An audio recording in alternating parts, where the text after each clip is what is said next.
हमारी प्राचीन भारतीय संस्कृति में अनेक संस्कार और परंपराएं इतनी गहरी हैं कि आज सैकड़ों वर्षों के पश्चात इन परंपराओं के पालन का मात्र एक ऊपरी रिवाज बन गया है। प्राचीन काल में अनेक ऋषि मुनियों और संतों ने इन प्राचीन परंपराओं के निर्वहन पर विशेष बल दिया था, किंतु आज का आधुनिक मनुष्य और युवा पीढ़ी इन अनेक रूढ़िवादी परंपराओं के विषय में जानना चाहते हैं। प्रत्येक प्राचीन परंपरा के पीछे छुपे हुए कारण को वह जानना चाहते हैं। इन्हीं जिज्ञासाओं के उत्तर के लिए इस पुस्तक की रचना हुई है। पंडित शशि मोहन बहल जी द्वारा प्रस्तुत इस पुस्तक का नाम है वैदिक मान्यताओं की मूल जिज्ञासाओं का शाश्वत आधार। क्यों? वास्तव में प्रश्न पूछना जिज्ञासा का प्रतीक है और जिज्ञासा आविष्कार का और आविष्कार उन्नति का प्रतीक है। जीवन में क्यों वास्तव में एक प्रश्न चिन्ह है। यह हमें जीवन से, परंपरा से, संस्कार से, जिज्ञासा से और अंत में उन्नति से जोड़ता है। इस पुस्तक के भीतर युवा पीढ़ी के प्रश्नों का नए और आधुनिक संदर्भों में उत्तर देने का प्रयास किया गया है। हमारे सनातन धर्म में अनेक प्रथाएं हैं, जैसे दान देना, आरती करना, आचमन करना, श्राद्ध करना, सूत्र बांधना, धार्मिक अनुष्ठानों में शंख बजाना, मध्यमा उंगली से माला के द्वारा जप करना, तिलक लगाना, यज्ञ करना, हवन करना। इन सभी प्रश्नों के प्रामाणिक, वैज्ञानिक और स्पष्ट उत्तर आधुनिक भाषा में इस पुस्तक में प्रस्तुत किए गए हैं।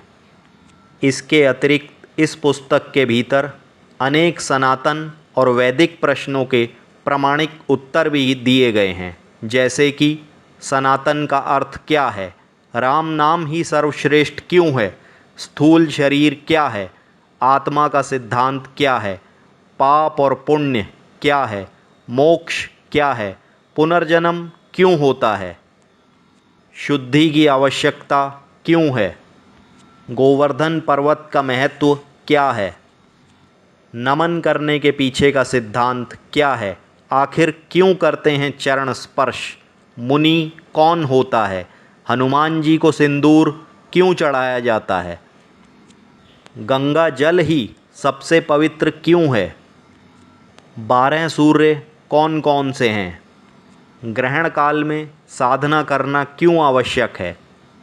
ऐसे अनेकों प्रश्नों के प्रामाणिक और वैज्ञानिक उत्तर इस पुस्तक में दिए गए हैं।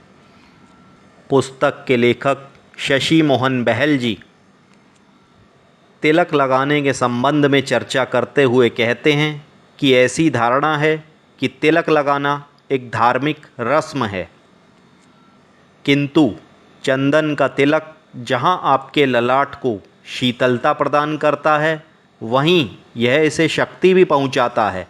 अत्यधिक गर्मी से ललाट गर्म हो जाता है। वस्तुतः बढ़ी हुई यह गर्मी शरीर के भीतर अनेक प्रकार के कष्ट उत्पन्न करती है। इसी गर्मी का शमन करने के लिए माथे पर चंदन और उसका तिलक लगाया जाता है। ऐसी मान्यता है कि दोनों भौहों के मध्य ललाट पर जिस स्थान पर तिलक लगाया जाता है, वहीं पर तीसरा नेत्र भी स्थित है। चंदन के तिलक की तरह केसर व हल्दी का तिलक भी लगाया जा सकता है। यह भी शरीर के विभिन्न अंगों की गर्मी का शमन करने में अत्यंत उपयोगी है। दोनों भौहों के मध्य चंदन का त्रिपुंड लगाने से आज्ञा चक्र पर ध्यान केंद्रित करने में सहायता मिलती है। इस प्रकार सभी प्रश्नों का सरल व सुंदर भाषा में स्पष्ट उत्तर इस पुस्तक में प्रकाशित किया गया है। इस पुस्तक का प्रकाशन रणधीर प्रकाशन हरिद्वार द्वारा किया गया है। इस पुस्तक को ऑनलाइन माध्यम द्वारा मंगाने के लिए आप हमारी वेबसाइट www.randhirbooks.com पर जा सकते हैं। इस पुस्तक का आदेश आप व्हाट्सएप के माध्यम से भी हमें दे सकते हैं। हमारा व्हाट्सएप नंबर है 9315667218। सभी प्रकार की धार्मिक, आध्यात्मिक और वेदांत की पुस्तकों के लिए जानकारी के लिए हमारा यूट्यूब चैनल अवश्य सब्सक्राइब करें। धन्यवाद।